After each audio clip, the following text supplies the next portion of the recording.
rivers may you cross, see mountains white and blue, but on your road, let's not forget the love I have for you. Hello there, Seraphim17 once again. This is my Shadow of Mordor video walkthrough. This is the main mission, Assassination. We're going to be taking down another war chief. Of course we won't be killing him, we'll be branding him, because then it'll save us time. And to do so we need to kill 5 of his supporters with a stealth finisher.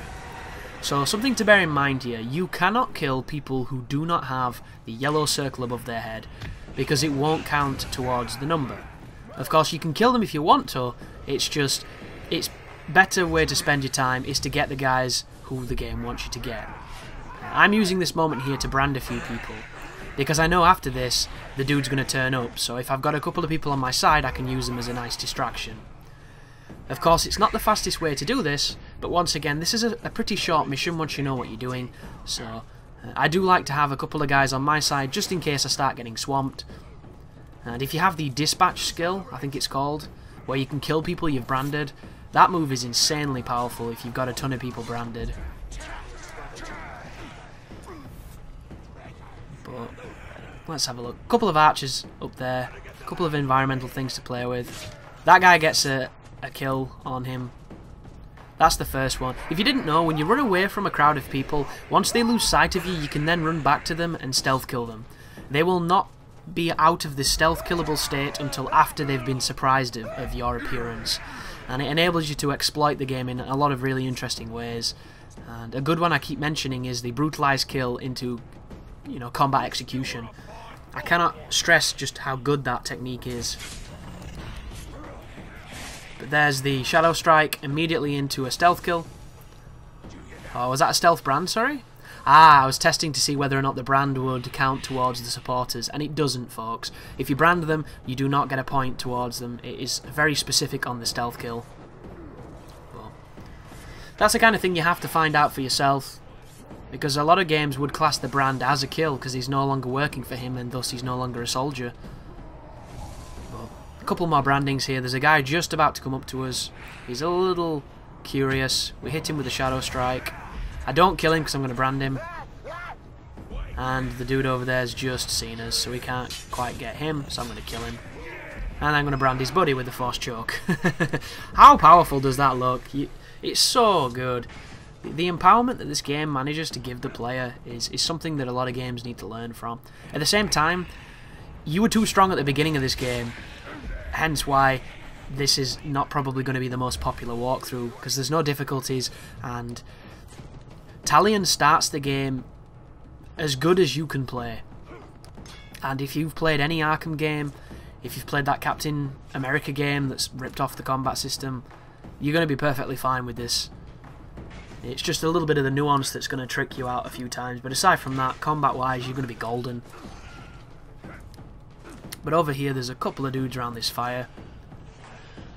We still need 4 people to stealth kill. I'm probably going to start stealth killing people because I've got a decent number branded. We're going to make our way... Oh, we're just going to grab this guy. There's the stealth kill. Gets him right in the... What is it? The kidneys.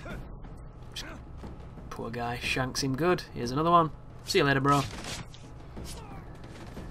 So there's only 2, and if we do this correctly I should be able to just drop down into that central area and start taking dudes out. But it looks like I'm going to Shadow Strike across to that guy. Does this count? That did not count, so that's a lesson as well, folks. The ground execution, which is the same input for an assassination kill, on a Shadow Strike enemy does not count as a stealth kill. So, 2 things we've learnt in this video so far, which will help you do this quicker than I'm doing it. And then I'm probably going to jump off this, and well, I'm going to try anyway. Ooh, a unique. Hoshgrish the Armourer. And he's throwing shit at me, which they're always the most dangerous ones. Because every time somebody throws something at you, if you even have them remotely on camera, it doesn't give you the notification that they're chucking things, so it can be very easy to get hit by something that you're looking at, but you don't realise you're looking at it. But that was the 4th guy. 1 more now. I should be able to bum rush this guy and get it free, which I'm going to do. I'm going to jump off this, and I'm going to straight up just shank him. Oh no, I'm not. I'm going to jump off the roof and get him. That is so powerful. And you haven't really seen me do it too much throughout this, which is the attract ability. You can attract people at some crazy ranges. It is so powerful. It's really fun, but once again, it makes Talion far too lethal. But that's kind of the point, you know? He's a baller. But here's a captain. I'm going to make quick work of him. I'm going to brand him. Probably going to brand him. There we go. And if anybody's going to be saying the stuff that always makes me laugh when people say things like that, like, how were you able to brand him so quickly? Turns out, folks, I wasn't. I just edited it. And I've done that on a lot of walkthroughs, and unfortunately, some people who are not quite as media smart haven't been able to spot it and have ended up having a rough time with games. And a famous one on my channel was one of the first walkthroughs I ever made. Dead Space 2. Somebody answered how I was auto-saving so quickly, and I wasn't. I was just editing out the saving. And that person actually thought the game was auto-saving, so they never saved. And he ended up playing for a few hours and dying, and having no save game afterwards because he thought the game was doing it by itself because he'd watched my video. And as much as I would, you know, gladly apologise to people if I'm in the wrong, that is entirely on you. And you need to just be aware. Certain stuff you see in a video, on TV, in adverts, in anything that you watch, doesn't necessarily have to be 100% the way it should work. You know, you watch this guide, this game looks like it loads really quickly. Anyone who's played it, no, it doesn't on the 360. It loads really slowly, but the illusion of it is removed because I've taken it out to make it a better experience to watch. And it's the same with a lot of things. But you have to be aware that that's the way it is, and if you're not, it can lead to some very unfortunate ignorance. So, very funny to the people who do know, maybe not so funny to you if you didn't know.